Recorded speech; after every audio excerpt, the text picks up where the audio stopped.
My name is Nisha, but in America most people call me Nisha, or sometimes Nish. In my village in India, no one ever said my name wrong. It was as natural as breathing. Before I came to the United States, I thought I knew what my life would be.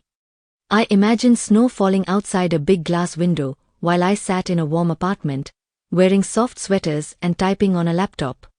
I imagined going to office parties, taking photos in front of tall buildings, sending them on WhatsApp. I imagined relatives in India saying, "Look at Nisha, she is in America now. See how well she is doing." In my mind, America was not a country. It was a shining stage where my life would finally look important. In our small town in Uttar Pradesh, the lane outside our house was full of gossip. Her husband works in America, aunties told each other, pretending they were just passing information, not envy. IT mein hai, software engineer. My mother's thin shoulders looked a little straighter those days. She would say, "My son-in-law is in New Jersey," as if she was saying, "My son-in-law is on the moon." We were simple people. My father was a clerk in the electricity department. My mother wore the same 3 saris again and again. But now, suddenly, our small house looked bigger, cleaner, more proud. Only because I was going away. The night before my flight, my mother sat on the floor and packed my suitcase, packets of Haldiram namkeen, a small steel ball, a tiny Gita, turmeric, red thread, a photo of our family temple, and a plastic bag of masalas wrapped in newspaper. "You must not forget your dharma," she said. "No matter how big that country is." I nodded. I was a strict vegetarian. I did Karwa Chauth fasts even though I was only 27. I never missed a Tuesday fast for Hanumanji. How will I forget? I thought. I am going to America, not to Mars. In a quiet moment, my father took me aside. "Beta," he said, "you are going to a foreign country. There, your caste, your family name, your father's post. None of that will protect you." I laughed a little. "I have my husband, Papa." He looked into my eyes for a long time. "Sometimes," he said slowly, "we become outsiders even in our own homes. Don't let anyone break you." I didn't fully understand then. At that time, my head was full of airport images, escalators, immigration counters, people rolling suitcases quickly, like the ones I had seen in movies. When I stepped out of Newark Airport, the cold cut through my bones like a knife. My breath came out in small white clouds. Cars moved on wide roads, all in straight lines. No cows, no scooters, no chai stalls. America, I whispered to myself. So clean. My husband, Rohan, waved from behind a metal railing. I had seen him twice before, once at the engagement, once at the wedding. On video calls he sat in front of a blank white wall, the Wi-Fi cutting out every few minutes. Now he looked tired and older, dark circles under his eyes. "Welcome," he said. He tried to hug me, but I was stiff with bags, jet lag, and shyness. I thought he would take me to some big apartment with a balcony and a view of the city. Instead, we drove for an hour on dark highways and reached a basement in a quiet New Jersey suburb. "This is our room?" I asked. "It's a shared place," he said. "Two other boys live here. Rent is too high otherwise." The room was small and low. The window was near the ceiling and showed only the feet of passing people and car tires. The air smelled of damp carpet and old curry. The kitchen was shared, the bathroom too. "Just for some time," he said. "Once I get a better job, we'll move." I believed him easily. In those first days, I believed everything. For the first 8 months, I could not work. My visa did not allow it. So my days were long, quiet tunnels. When Rohan left for his office in the morning, the basement became a different country. No Hindi, no mother's voice, no temple bells, no neighbor's pressure cooker whistle. Only the humming of some machine in the wall and the occasional footsteps above. I watched YouTube videos, tried American recipes without eggs, and talked to my mother on WhatsApp. She always asked, "How is your office, Beta?" I lied. "Very nice, Mummy. My colleagues are good." Sometimes I told myself it was not a full lie. I would eventually have colleagues. I was just adjusting the timeline. The only place I went alone was the Indian grocery store 15 minutes away. The owner spoke Punjabi, Bollywood songs played on the speaker, and the aisles smelled of coriander and asafoetida. For 30 minutes I could pretend I was not a foreigner. Outside that shop, the world changed again. People spoke fast English, words flowing like a river I could not cross. Finally, my work permit came. On that day, I felt like a bird had been allowed to fly again. I dressed carefully in a plain salwar kameez, tied my hair back, and went with Rohan to the nearby strip mall to ask for jobs. We went from store to store. "We are not hiring. Apply online. You need experience." Experience. How can we ever start if every door says, "Come back after you have already started"? At the last store, a dollar shop, the manager, a white woman named Linda, looked at me. "You worked before?" she asked. "In India I did BCom. I helped in my father's office," I said. She shrugged. "Can you stand for long hours? Use the till? Clean aisles?" "Yes," I said quickly. "You speak English okay?" She pulled out a form. "We'll try you part-time." On my first day, she looked at my name tag. Nisha, she read slowly. "Nisha." I nodded. She frowned. "You know what, I'll just write Nina. Customers will say it wrong anyway. Easier this way." My throat tightened. "But my name is." "It's just a tag," she said, already writing. "Doesn't change who you are." But it did change something. When she pinned the tag on my shirt, I felt like someone had quietly erased a part of me with a soft rubber. From that day, American strangers called me Nina for 8 hours a day. "Nina, can you check price on this?" "Nina, your accent is so cute." "Nina, where are you really from?" Only one old lady tried to say my real name. "How do your parents say it?" she asked. "Nisha," I said, and for a second the syllables felt like home. The dollar shop break room was a small, dirty space behind a curtain. There was a microwave, a fridge, and a table with stains that never fully went away. In my first week, I opened my dabba. The smell of jeera aloo and cabbage sabji floated in the air. "Phew," one cashier said, joking. "What's that smell, curry bomb?" They laughed. I smiled politely and ate quickly, pushing food into my mouth like I was guilty. Next week, Linda brought pepperoni pizza for everyone. "Take some, Nina," she said. "On the house." I shook my head. "I don't eat meat." "Not even a little," she said. "You are in America now. You should try new things." Her words were simple, almost friendly, but they felt like a test. In my head, I saw my mother tying a red thread on my wrist. "You are Hanumanji's child," she always said. "You should never eat meat." "I'm fine," I said, lifting my tiffin. I brought my own lunch. "You and your curry," the other cashier muttered. Days passed. Every time I warmed my sabji, someone made a joke about the smell. It was not always cruel, but it was tiring. One day I forgot to close the lid tightly. Later I heard them laughing. "Her food stinks up the whole room," someone said. "We should tell her to switch to sandwiches."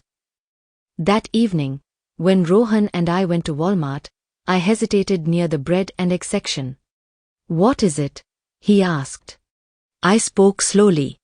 "Do you ever feel like We are carrying too much India on our plates. He looked surprised. What do you mean? I mean, I swallowed. Maybe it would be easier if I ate like them at work. He stared at the egg cartons. At office parties they all drink beer, he said quietly. I started drinking a little. Otherwise they call me boring, old-fashioned. They discuss projects over drinks. If I leave early, I miss everything. You didn't tell me, I whispered.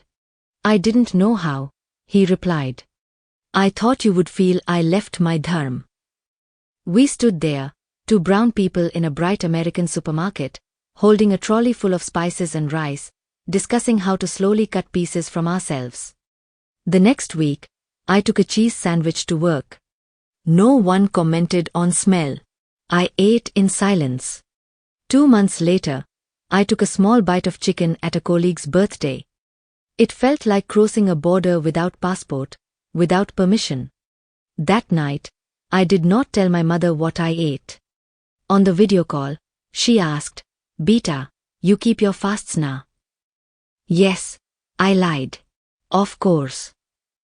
In the dollar store, I was Nina who eats pizza. On WhatsApp, I was Nisha who keeps fasts. Somewhere between these two, the real me started to disappear. One Sunday, Rohan insisted we go to the public library. You sit inside all week, he said. At least see some other walls. I wandered between shelves until my eyes stopped at a book with a strange title, Caste and Outcast. I opened it. The English was old-fashioned, but the feeling was sharp and fresh. A young Indian man, long ago, coming to America with big dreams, only to find poverty, loneliness, and humiliation. Cleaning houses, washing dishes, being laughed at for his language. I looked around. The carpet was different, the lights were different, the sanctuary was different. But the story was the same. I checked out the book and read it slowly over a week. There was one line that stayed with me. He wrote about how, to Americans, he was always foreign, and to some Indians, he had become polluted and no longer truly one of them. I closed the book, my eyes burning. So many years, I thought, and still we are walking the same road. Outside our basement, a man often waited near the curb. He was in his 30s, beard trimmed, wearing a faded jacket and a baseball cap. His name was Farhan, but on his Uber app he was Frank. He used to be a teacher in Pakistan. Here he drove one car after another for 12 hours. Once, when his ride got cancelled, he sat with me on the stairs. You work? He asked. At the dollar store, I said. He smiled sadly. I thought I would teach in a university here, he said. Instead I'm learning all the streets by heart. I know more about New Jersey highways than about my own subject. Do you go to mosque? I asked, noticing the small prayer beads in his hand. He looked away. I used to, he said. After some attack on the news, people started glaring at me when I wore my traditional clothes and cap. Uber passengers cancelled rides when they saw my beard in the photo. Some said, "You look like terrorist, man." I shaved, wore this cap instead, changed my name in the app to Frank. Does it help? I asked. They still ask, "Where are you from, really?" he said. But at least my rating is higher. He laughed once, without humor. My father in Lahore thinks I'm working in some office, he added. He tells our relatives, my son is in America, mashallah, big man. If he saw me waiting outside Dunkin' Donuts for rides, he would cry. We sat silently. Sometimes I feel, he went on slowly, that we are servants of this country. We copy clothes, accents, jokes, even food. We do all the jobs no one else wants. Then we try to forget what we had to do for visa, for status. And still they can throw us out with one law, one policy. His words were heavy, but they matched my own secret thoughts. And back home, I added, people say, You are lucky. You are in America. Don't complain. They don't know we are outsiders on both sides. He nodded. We are like that man in your book, he said when I told him about caste and outcast. Always half in, half out. One evening, at the dollar store, a young boy of about 8 followed me down the aisle. Hey, he said, say something in Indian. I smiled politely. India has many languages, I said. Hindi, Bengali, Tamil. He giggled. Whatever. Say something funny. I have work to do, I replied. He tugged at his mother's sleeve. Mom, she talks weird. Like in cartoons. His mother shrugged. That's how they talk, she said. Then, turning to me, do you have this in XXL? I handed her the t-shirt without saying anything. After they left, another cashier whispered, don't take it personally. They're just kids. But it was never just kids. It was the security guard who watched me more closely than white customers. It was the man who said, you people speak such good English these days, as if he was praising a clever parrot. It was the old customer who asked, so you all have arranged marriages, right? Like in those honor-killing stories. Every comment was a small stone. Alone, it seemed harmless. Together, they built a wall. At night, sometimes, I stared at the ceiling of the basement, listening to footsteps above, and asked myself, who am I now? Not the Nisha who woke up to temple bells and cows in the street. Not fully the Nina who sells cheap toys and party plates to Americans. Some days I felt like nothing more than a work permit with legs. One day, Rohan came home with a flyer. Look, he said, the community college is offering evening English and writing classes for immigrants. It's cheap. Maybe you should go. I hesitated. At this age? After so long? You already speak good English, he said. But you have stories. Maybe you can write them. The idea felt strange. All my life, I had just lived stories. I had never thought of writing any. On the first day of class, I entered a small room with mismatched chairs. People from everywhere sat there.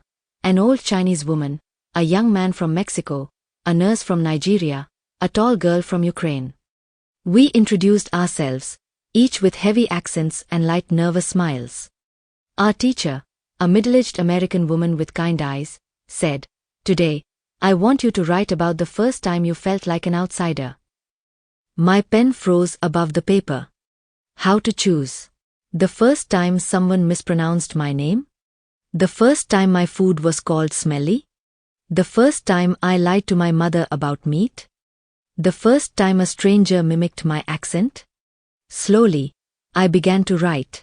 The lines were simple, raw. I came to America thinking I would be special, I wrote. Instead, I became invisible.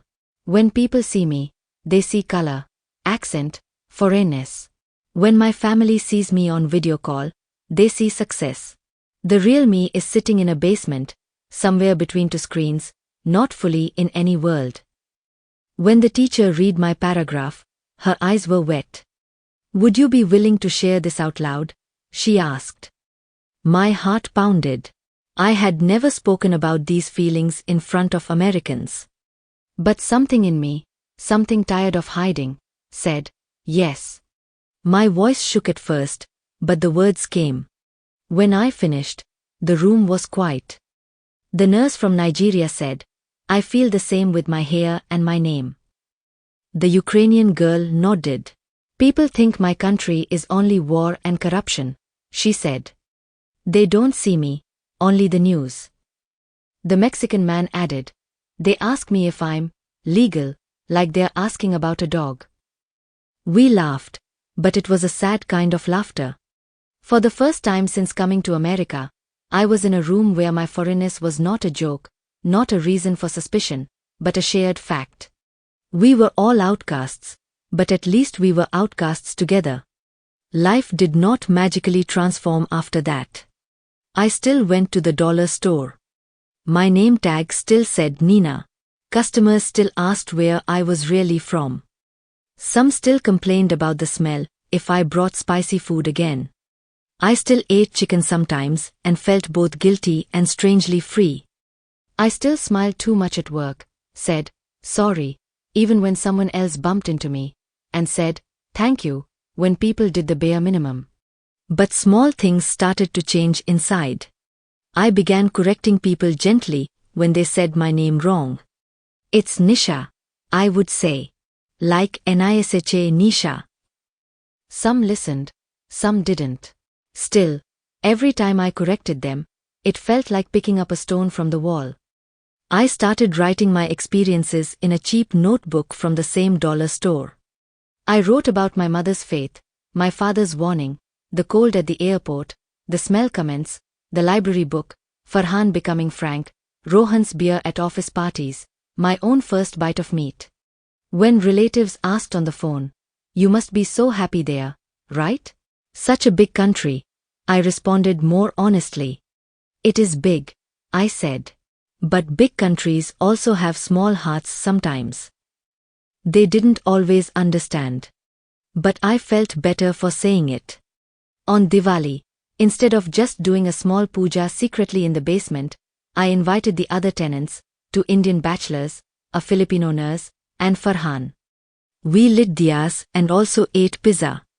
We did aarti and also played English songs on someone's Bluetooth speaker. It was a strange mix, but it felt real. I realized something. Becoming like the country people did not have to mean becoming their slaves. I could learn their systems, use their language, eat some of their food, work in their shops, and still keep parts of myself alive. And leaving my staunch religion did not have to mean I had no values. Maybe my real religion now was this: to not let anyone, from any country, make me feel less human. One late night, after reading the last page of Caste and Outcast again, I closed the book and stared at the ceiling. The young man in that old book had written about washing dishes and being laughed at for his funny English. He had felt the sharp edge of being both too Indian and too Western for different people.